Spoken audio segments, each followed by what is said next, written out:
Yeah, would you like to buy this camper? Okay, I gotta buy it. What do you want? Do you want to buy it? Do you have enough money, sir? No, I'm poor. Okay, we have a process. You can sign with your life. No, please. Money is only a secondary, and in some cases tertiary aspect of the content present in Rimworld, measured invariably in small coins using the precious metal silver, making the general currency highly resistant to inflation. Yep. And then... Oh! Silver can be used in a few ways in regards to both currency and a building material, despite its low general per unit value in comparison to other metals. Thus, our goal for today will be to collect money in Rimworld, though since there are already far too many surefire ways to make money, I will only be attempting to get rich using fraudulent means. Join me in being an in-game level scammer that would even make tech support blush. Man, you can send me the picture. As usual, I bring a xenotype of my own for these types of challenges, but since I already used a rat race on another video and goblins alone seemed kind of too easy, I went for a mix of goblin and gnome that ultimately ended up being a money and magic obsessed race similar to the Peck from Thaumcraft. They are pathetic melee fighters, greedy, drug-addicted, skilled laborers with small bodies, strong stomachs, and are scared of vampires. With their all-around skill set, especially in regards to art, school, and crafting, they will be the ideal builders of a proper scam. Landing down with our colonists being named after three of the most well-known scammers of the early 2000s, we got to work immediately repurposing an abandoned building for real estate and planting copious amounts of organic produce. The plan will be for the Peck scammers themselves to live inside whatever rock formations they can find, and using those caves to stash the money while creating a housing structure of whatever buildings we can make outside, which we will additionally attempt to raise to comically unfair prices. The Peck got started on their magical journey by chopping down the anima tree to analyze its seed in order to create a special magical wood, and also fertilizing the fields with weed. And before we knew it, we already had our first patrons, sleeping inside an abandoned building with no food, heating, or plumbing for $20 a night. This plan just might work. We can even take further advantage of our patrons by letting them get attacked by wild animals such as this bird and then healing them afterwards, improving their faction's opinions of us far more than our horrible service degraded it. Smells like rotten egg! Our first magical breakthrough involved anima blooms, allowing us to make our own anima wood, which will be useful for magical pursuits. And then our first raid comes in the form of a Taukai, a living mass of tumors that looks kind of like a chicken nugget. They are particularly powerful in combat due to being entirely immune to pain. Fortunately though, we can just round about them and then gun them down. We will need faster ways to take out our opponents later on though, especially considering our bed and breakfast is already getting consistent customers, and we were already so successful that beggars started showing up. Unfortunately, none of the Eds could take them up on that offer as they were too busy putting tiling in the caves. Then out of nowhere, this pig then decided that he belonged to us. I guess we at least know how he wants to split all the money from scamming. Among Us! The scammers were naturally good shots with guns, so our real development for military was going to be finding an alternative melee tank for their ranged warfare. In the meantime though, we began working on our art school degrees, as selling crappy artwork is a surefire way to scam the average person. Even more so, a vampire attacked us not long after, but since the Empire was raiding around to collect taxes, they gunned him down. I don't even think they saw him as a threat and they just did it for shits and giggles. We were thankful nonetheless, but we still weren't paying taxes. And not much later, we come to our next magical breakthrough and begin construction of an entity which I needed the anima wood for. Earlier I mentioned that xenotypes I created for this playthrough were based on the Peck from Thaumcraft. However, there's another big aspect of Thaumcraft, and that is golemancy, having a variety of living constructs capable of performing a variety of functions on your behalf. And sure enough, after a little bit more construction work, we were able to introduce our first golems into the world, the clay golems capable of mining, fighting, and doing general labor and cleaning work. With golems indentured servitude by our hands, we can easily automate several tasks, freeing my pawns from doing any even remotely valuable work. Though also, and arguably most importantly, golems can also be largely used for combat, as walking mud-laden tanks capable of taking tons of abuse. Though it is worth noting that a golem can't heal itself or be healed in any way. Meaning, once it's been thoroughly nuggeted, it's better just to melt it down into biomass. Lastly, golems, although they don't need to eat, do need to sleep, and sleep a fair bit longer than pawns do. Far from a deal breaker, but it's not exactly 24/7 service. But if we are going to be using these golems as our main military on top of suspicious maid services, we're going to need to break into advanced golemancy, as well as prepare more vicious weaponry and scams. Additionally, people were starting to leave us gifts, sometimes in the form of precious metals and other valuable resources, even though they often hated their time visiting us, leading me to believe that this was some form of charity work from them, and they were using us as a tax write-off from the Shattered Empire. So, naturally, we responded to this by enlarging our compound, as well as getting started on blacksmithing inside the caves like a true dwarf are known. We were starting to draw negative attention to ourselves, though, with this bed and breakfast scam, as a gaggle of orphans approached us, asking us for silver to spare. We didn't give them anything, though, and after a little bit more gloom growing, and homesteading, and buying stuff with clean money, a bunch of members of a superior culture attacked. Unfortunately for them, I am also a member of a superior culture, and one of the 3 different factions that were visiting us at the time helped us blast the other insects to pieces. Then a lonely single mother attacked our pet husky, though we barely got it out in the time, while this cougar did its best to impede our progress on the scam hotel. It's not much later, where after hours of alchemical progress, we add the second golem type to our side.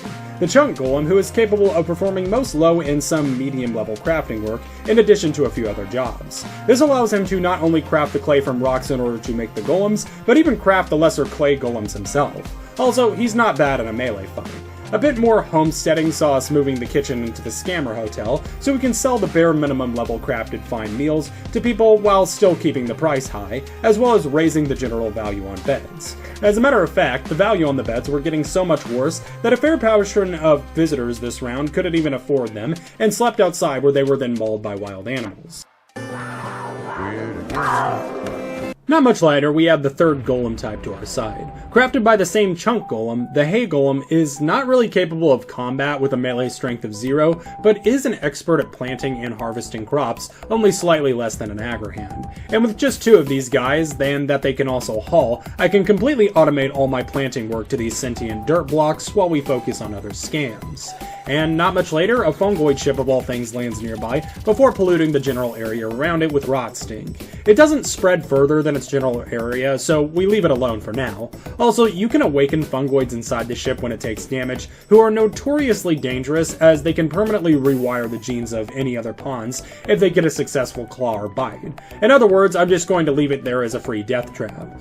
The construction of the Scam Hotel was also coming along nicely, with us picking out a splendid tile for the entirety of the flooring, and generally getting a lot of elven customers, which works out considering our meals are entirely vegetarian. So far, nobody's gotten sick from the cooking either though, even though our cook for these meals is a bare minimum level for it. Even more so, they were still giving me positive reviews, even though they were disappointed by the obnoxiously high room pricing. And after a few more minutes, another death trap came and offered themselves into my arsenal, in the form of a creep joiner who had the Shambler Overlord power, capable of using dead life dust powers without actually having to go through the death pool anomaly. Ironically, I usually murder creep joiners, but I'll make an exception this time around. Do you happen to know what the fine is here in Cyrodiil for necrophilia? He immediately went insane, as creep joiners tend to do, and then we put together our last 2 crafting variants of golems with only 1 more golem type left, being the Component Golem and the Jade Golem. More on what they do later, as both will have a role in further eliminating work on the PEX part. But after a bit more work, a perfect opportunity to test our new security detail came in the form of a pack of Neanderthals who had not yet been turned into farming equipment. With our Shambler Overlord, we led them outside next to our pile of dead bodies and reanimated them, causing the Neanderthals to get bogged down almost instantly while they ripped their skin off and ate it. We did get a prisoner out of it who we plan to convert to a farm tool and sell at our nearest convenience. Afterwards, the scammers took a minute to celebrate just how much progress they had made with a small party. Now, who wants a jawbreaker? Speaking of death traps, we got to use that bucket of fungoids in the next raid when we gently opened the door, causing a horde of fungoids to immediately spill out and bite the raider's slug dragon, ruining her perfect genetics. It hadn't even been 5 days, and I had already used 2 totally different types of zombies to subject people to horrifically painful deaths, and I just felt really good about myself for it. But since there was a slut dragon with them, I knew this was the Alpha Genes faction, and that there were other PEX scammers among their ranks, though I ended up not taking them because I murdered them too hard. Ironically though, after, I immediately got beggars for silver again. What do I look like, a daycare? Speaking of which, in order to more effectively run my bed and breakfast service, I put a bunch of empty classrooms and other random rooms inside the main building. I based the main building's architecture off of the Quality Leering Center, while simultaneously using the interior to promote a sort of economy-grade housing system for luxury costs, where I can continue to comically jack up prices, attracting visitors from most factions, including even the Shattered Empire. However, the other empire, the Combine, was not nearly as interested in our horrendous business model. And now, since we were mostly finished with the build, we moved on to our next scam, AI-generated artwork. Jade golems have a relatively different skill set than the other golems in that they can do artwork, allowing them to not only create more anima dolls and 100% automate the golem creation process, but also creating wooden sculptures that are cheap to make, which we will then sell and lie to people saying that it was made by a real person. Even more so, with all the money we were making, we were able to buy another one of our kind from a slaver, who also happened to be an accomplished crafter, meaning we have even more consistent all-around golem maintenance. And at this point, we were in a really good spot, with both our successful bed and breakfast built inside a school that was slowly becoming the ship of Theseus, and our pet Jade Golem working tirelessly to print out Temu art sculptures that I could sell for money. Thus, I began my next objective, preparing more than just defenses, with my component golem beginning to play a key role in the process, able to craft armor and weapons on my behalf. It was good that we were steadily increasing our military, as immediately after we began work, we were targeted by the Dark Elves, who came in and met face to face with our final golem type, the Steel Golem. It has a high ranking in both melee and ranged combat, and can wear armor and use weapons, so we will be delegating a vast majority of all future combat responsibilities to the Steel Constructs. The Dunmer didn't stand a chance even with their piercing arrows, and we made the preparations to take the survivors as slaves and also tame this Peck scammer in the wild to join our totally legitimate business. She didn't really have any skills we needed at this point, and we more so just added her in to increase the amount of Peck we had, seeing as how none of them had procreated yet. One of the Dark Elves died from the diseases, though. Another attack with Neanderthals occurred not much later, and somewhere along the line, one of them snuck out of my line of sight and beat my dog to death. And then we mourn their death by scamming the next trader of half their inventory by using AI Temu sculptures. The clash was just ramping up too. People were starting to just give straight up money as a gift, and we were now starting to grow our steel golem supply to a respectable amount, while a bunch of Imperials got high in the lunchroom, then spent a bunch of money on vegetarian meals. A real circular consumer economy we have here. Surprisingly, this first raid this late into the game from the Mammalkin saw us just using the two elves we enslaved as bait, while the rest of my forces gunned them down. It went comically well, as although Mammalkin have really strong melee attacks, they also have virtually no defense usually. And in order to increase our revenue even more, we began calling and inviting other factions over to be further economically exploited. Do not redeem the cards! Yes, I'm redeeming the cards! After I got a decent enough amount of steel golems, I decided to test them alone against a small mechanoid cluster that landed earlier, and they performed pretty well. And even more so, right afterwards, we were struck with a psychic storm where two Archons made themselves known. Fortunately, once again, my new steel golems were more than a match for them, and this was actually one of the easiest raids of Archons I had ever got through, with only two of my steel golems suffering permanent injuries. And afterwards, I noticed that people were actually getting satisfied with the price of beds because the rooms were getting better, so naturally, I solved this huge problem by jacking up the price yet again. And since I didn't really use the classrooms for anything yet, I just started using them as workshops for my other productions, to facilitate the strengthening of my steel golems via weapons and armor, but also to refine for my new magical flying machines that we could use to directly deliver our horrendous products to other people's right to their doorstep. Additionally, we sold our elven farm tools to the next slaver, as they had served their purpose as being cannon fodder, and just focused back on the business and the introduction to my flying machines. Also, ignore the fact that I'm building far more ships than just needed for simple commerce.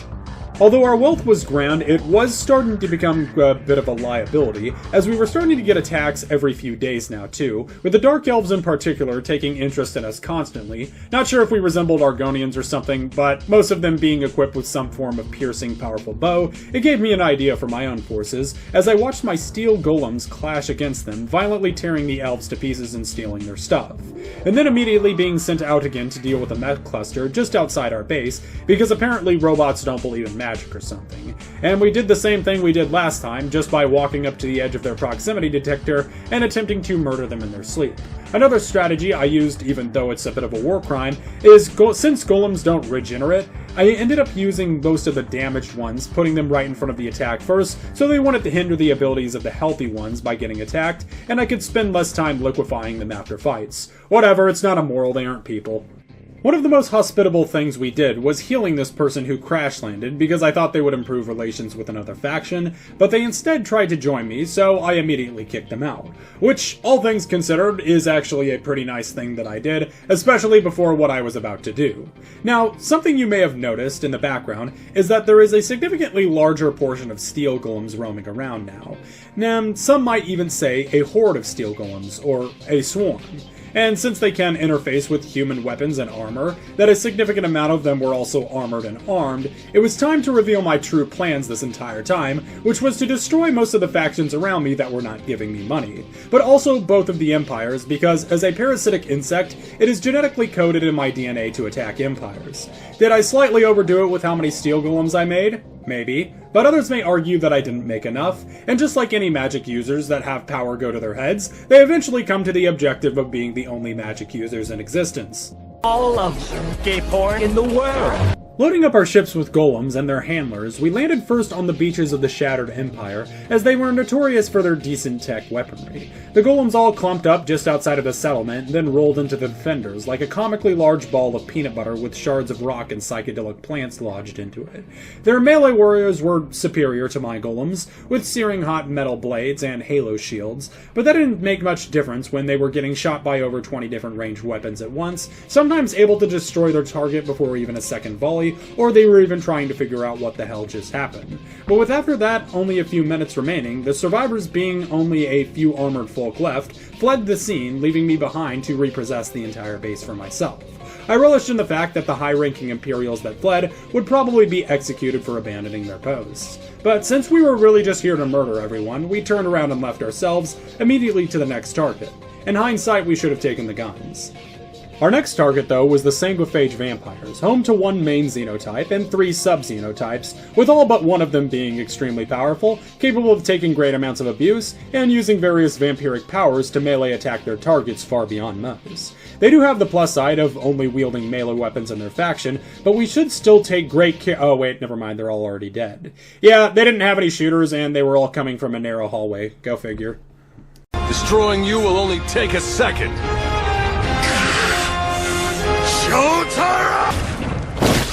And that was exactly how the attack went against the furries as well, with as soon as all of our ships landing, our rock monsters clumped up in one section before luring in the attackers and decimating them with all of our ranged attacks before they were even able to fire off a significant amount of shots. How I managed to have accuracy so horrifying is with all those songbows we had gotten from the elves earlier, combined with the general toughness of the golems. I had based this new warrior type after my favorite playstyle in StarCraft 2, being to just obnoxiously spam the most versatile unit in the entirety of the game, the Hydralisk, a large brown blobby slug thing that fires spines at anything it can. But after eviscerating the Mammalkin worse than even the vampires, we were ready for the final base I needed to destroy. I saved the worst for last, as the Combine Empire is easily the most powerful faction in my mod folder by far, with comically strong weapons, mainly just because of how many shots they fire, and their extremely fast volleys, and their armor, their xenotypes, and just generally everything else about them, make literally a single equipped grunt of their side possibly more than a match for most characters. However, if we outmatch them with 3 golems to a single Combine, we just might be able to take them on. We landed on the outskirts and originally wanted to clump together better, but in typical Combine fashion, we didn't have time because they started shelling us. They're shelling us! The fight began on 2 fronts, with the majority of my golems on the left side, and the right being a small remaining enclave drawing attention from the Combine. And almost immediately, the Combine, with their obnoxiously high fire rate, immediately pinned down my forces. My golems can take quite a bit of abuse, but we can only slowly move up because of this. My forces on the left are able to get the first few Combine dead and move into the settlement, but the other end is basically entirely consumed by the shooters, leaving me at a pretty dangerous standstill.